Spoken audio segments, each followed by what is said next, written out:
நிகழ்வுகள் தொடர்கிறது. பருவம் பூக்கும் நேரத்தில் காதல் செய்ய போராட்டம், காதல் வந்த பின்னாலே போதையாட்டமே. மனிதன் என்னும் வேடம் போட்டு மிருகமாக வாழ்கின்றோம்.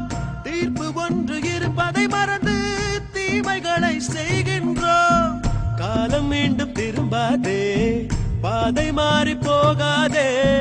பூமி கொஞ்சம் குலுங்கினாலே நின்று போகும் ஆட்டமே.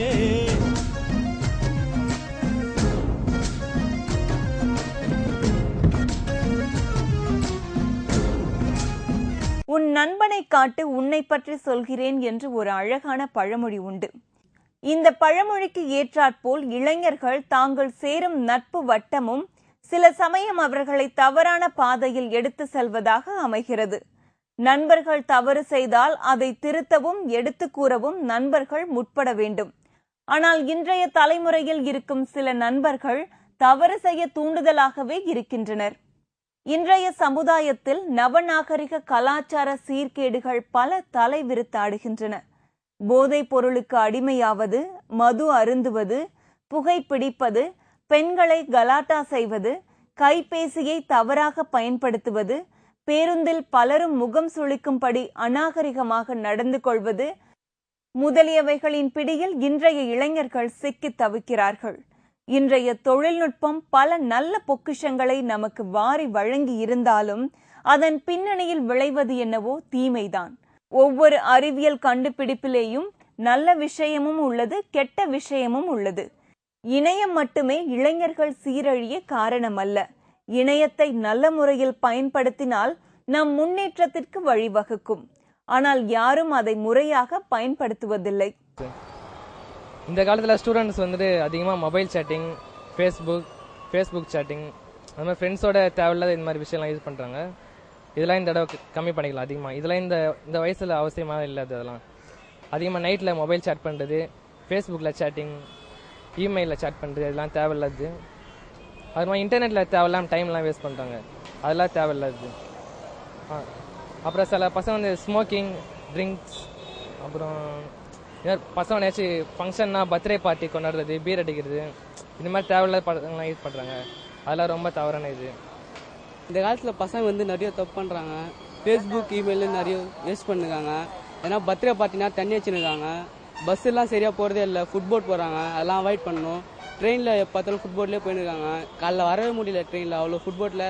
பசங்களாம் கூட்டமாயிட்டாங்கன்னா ட்ரெயினில் தாளம் தட்டுறது, பொண்ணுங்களை கலாய்க்கிறது, இந்த மாதிரி நிறைய தப்பு பண்ணிருக்காங்க. இதெல்லாம் அவாய்ட் பண்ணணும்.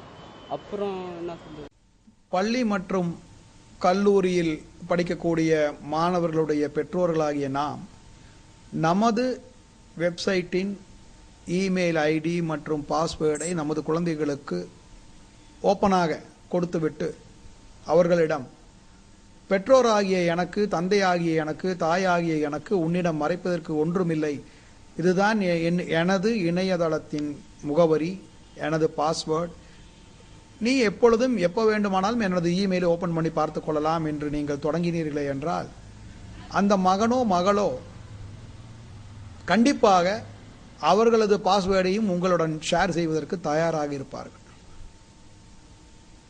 நாம் அதற்கு மாறாக சீக்ரெசி மெயின்டைன் செய்ய வேண்டும் என்ற ஒரு காரணத்தை கொண்டு நமது குழந்தைகளிடமே நமது வெப்சைட்டினுடைய, நமது இமெயில் ஐடியினுடைய பாஸ்வேர்டை கொடுக்காமல் இருந்தால் அவர்களும் சிலவற்றை நம்மிடம் மறைக்கிறார்கள். பொதுவாக பள்ளி குழந்தைகளுடைய வெப்சைட்டினுடைய அவருடைய இமெயில் ஐடி, அவர்கள் எந்த வெப்சைட்டை பார்க்கிறார்களோ அவர்களுடைய இமெயிலுடைய ஐடி, அதனுடைய பாஸ்வேர்டை பெற்றோர்கள் தெரிந்து வைத்திருப்பதில் தவறு இல்லை.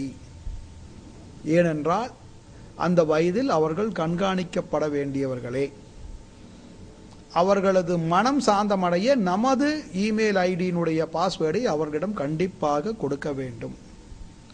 23, 24 வயதை கடந்த பிறகு நாம் அவர்களிடம் சிறிது விலகி இருந்து லெட் தம் என்ஜாய் தேர் பர்சனல் லைஃப். அதற்கு முன்பாக வழி தவறினால் வழி தவறுவதற்கு வாய்ப்பு உண்டு. வழி தவறி நடக்க நாம் அனுமதிக்க கூடாது என்ற ஒரு கருத்தை கொண்டு 12ஆம் வகுப்பு வரை படிக்கக்கூடிய எந்த மாணவனோ மாணவியோ அவர்கள் எந்த வெப்சைட்டை ப்ரௌஸ் செய்கிறார்கள், அவர்களுடைய இமெயில் ஐடியுடைய பாஸ்வேர்டு என்ன என்பதை பெற்றோர்கள் கண்டிப்பாக தெரிந்து வைத்திருக்க வேண்டும். நமது இளைய சமுதாயம் எதை நோக்கி சென்று கொண்டிருக்கின்றது என்பதே புரியவில்லை. காஞ்சிபுரத்தில் 9வது படிக்கும் மாணவன் பீர் பாட்டிலை வாங்கி இடுப்பில் வைத்துக் கொண்டு சைக்கிளில் செல்லும் பொழுது பீர் பாட்டிலில் உள்ள கேஸ் அழுத்தத்தின் காரணமாக பாட்டில் வெடித்து அந்த மாணவன் இறந்துள்ளான். இந்த சம்பவத்தை பார்க்கும் பொழுது நம்மை ஆண்ட முன்னாள் முதல்வரும் இந்நாள் முதல்வரும் நம் மக்களுக்கும் நமது மாணவ சமுதாயத்திற்கும் சேவை செய்யும் விதமாக டாஸ்மாகை ஊருக்கு ஊர் திறந்து நமக்கு ஆற்றிய பணியை தஞ்சாவூர் கல்வெட்டில்தான் பதிய வேண்டும். மாணவர்கள் மதுபான கடைக்கு போக எந்த சிரமமும் இல்லாமல் அரசே அவர்கள் படிக்கும் பள்ளிக்கு அருகாமையில் மதுபான கடையை திறந்து வைத்துள்ளது. இப்படி மாணவர்கள் தப்பு செய்வதற்கு எல்லா வழிகளையும் நாமும் நமது அரசும் திறந்து விட்டிருக்கும் பொழுது மாணவர்கள் தவறு செய்யத்தான் செய்வார்கள். அரசு குறிப்பிட்ட வயதிற்கு மேல் உள்ளவர்கள்தான் மதுபானம் வாங்கலாம் என்று சட்டம் போடலாம். இப்படி செய்தால் ஒழிய இளைஞர்கள் மது அருந்துவதின் எண்ணிக்கையை குறைக்க முடியும். இதனால் இவர்களின் உடல்நிலையும் பெரிதளவில் பாதிக்கப்படுகிறது. இதற்கு முந்தைய வருடங்களை ஒப்பிடும்போது குழந்தை இல்லாததற்கும் முக்கிய காரணம் மது அருந்துவதே காரணமாகும். இப்படி மதுபானம் ஒருபுறம் இளைஞர்களை சீரழித்துக் கொண்டிருக்க, கைபேசியும் தன் பங்குக்கு இளைஞர்களை பாதாளத்தில் தள்ளி வருகிறது.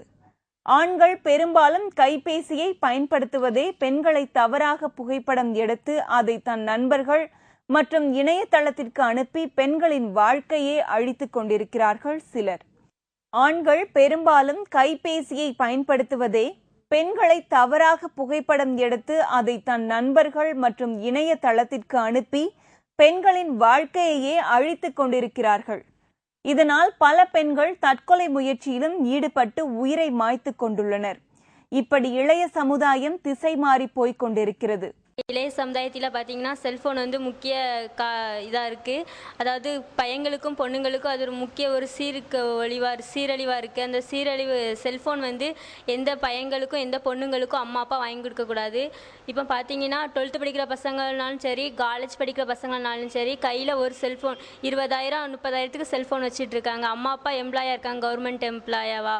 அதனால செல்ஃபோனை வச்சுட்டு ஆபாசமாக படம் எடுத்துகிட்டு ஃபஸ்ட் ஸ்டாண்டில் போய் பொண்ணுங்களை படம் எடுத்து அந்த பொண்ணுங்களை அவங்க பாய் ஃப்ரெண்ட்டை கொடுத்து பொண்ணுங்களை கேவலப்படுத்தி அதை அந்த பொண்ணு உயிருக்கே ஆபத்தாக வந்து விடியுது. சில பெற்றோர்கள் வந்து செல்ஃபோன் இன்றைக்கி வந்து 20,000-30,000 கலர் செல்லு, அந்த டிஜிட்டல் இருக்குது இந்த டிஜிட்டல் இருக்குதுன்னு சொல்லி வாங்கி கொடுத்துட்றாங்க. அவங்க அந்த பையங்க வந்து காலையிலேருந்து சாயந்தரம் வரைக்கும் அந்த செல்ஃபோன்லேயே விளாண்டு மேலும் அந்த மெமரி கார்டு மூலமாக ஏகப்பட்ட படங்களையும் எடுத்துக்கிட்டு மிரட்டிட்டு சில பெண்கள் எல்லாம் இது பண்ணிட்டு அலைகிறாங்க. இதெல்லாம் தேவையில்லாதது. பெற்றோர்கள் வந்து கொஞ்சம் இதெல்லாம் கொஞ்சம் அவங்களுக்கு இல்லாத நேரத்தில் வாங்கி கொடுக்காம இருந்தால் கொஞ்சம் நல்லாயிருக்கும். பேருமே கவர்மெண்ட் எம்ப்ளாயாக வேலை பார்க்கறதுனால அவங்க நைட்டு வர 7 மணி 8 மணி அதனால் பிள்ளைங்க வந்து அவங்க வர டைமுக்குள்ளே எங்கே வெளியில் ஊர் சுற்றுறது, பையங்களோட சேர்ந்து குடிக்கிறது, அப்படி நிறையா தப்பு செய்கிறதுனால இளைய சமுதாயம் ரொம்ப பாதிக்கப்படுது. அந்த இளைய சமுதாயமே இந்த செல்ஃபோனால் கெட்டு போய் கிடக்குது. அந்த செல்ஃபோனை வந்து இப்போ வந்து அவங்க யூஸ் பண்ணணும்னு அவசியமே இல்லை. ஆனால் அவங்க பின்னாடி வந்து அவங்க ஒரு நல்ல நிலைமைக்கு வந்த பிறகு அதை வந்து யூஸ் பண்ணலாம். ஆனால் வந்து பேரண்ட்ஸ்கிட்ட வந்து சொல்லவும் பேரண்ட்ஸ் வந்து தன்னோட பிள்ளைக்கு கேட்குறதெல்லாம் வாங்கி தரணும்னு இந்த செல்ஃபோனையும் வாங்கி கொடுத்துட்டு இந்த சமுதாயத்தை வந்து, ஆனால் பிள்ளைங்க வந்து கெட்டு போகிறதுக்கு இந்த பேரண்ட்ஸும் காரணமாகிறாங்க. அதனால் பேரண்ட்ஸுக்கு வந்து சொல்கிறது என்னென்னா, இப்போ தேவையில்லை, உங்கள் படிக்கிற பிள்ளைகளுக்கு வந்து செல்ஃபோன் தேவையில்லை, நீங்கள் வந்து பின்னாடி அந்த பிள்ளைகளுக்கு வாங்கி கொடுக்கலாம்.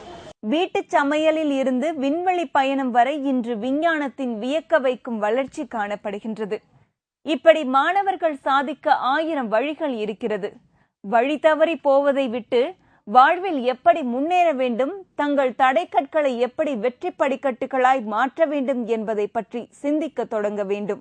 இளைய தலைமுறையினர் எல்லோரும் இப்படித்தான் இருக்கிறார்கள் என்று சொல்லவில்லை, ஆனால் இப்படியும் இருக்கிறார்கள் என்பதையும் மறுக்காதீர்கள் என்ற அறிவுறுத்தலுடன் இன்றைய நிகழ்வுகள் நிகழ்ச்சி முடிவடைகிறது. நன்றி, வணக்கம். பருவம் பூக்கும் நேரத்தில் காதல் செய்ய போராட்டம், காதல் வந்த பின்னாலே போதையாட்டமே. மனிதன் என்னும் வேடம் போட்டு மிருகமாக வாழ்கின்றோம். தீர்ப்பு ஒன்று இருப்பதை மறந்து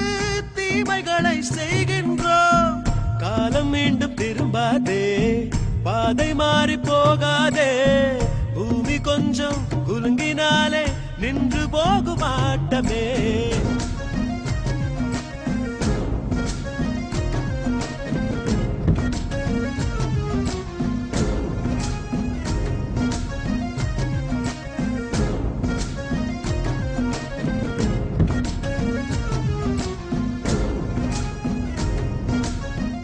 நிகழ்வுகள் குறித்த உங்கள் கருத்துக்களை அனுப்ப வேண்டிய முகவரி நிகழ்வுகள் கேப்டன் டிவி, தபால் பெட்டி எண் 5, வானகரம், சென்னை 95.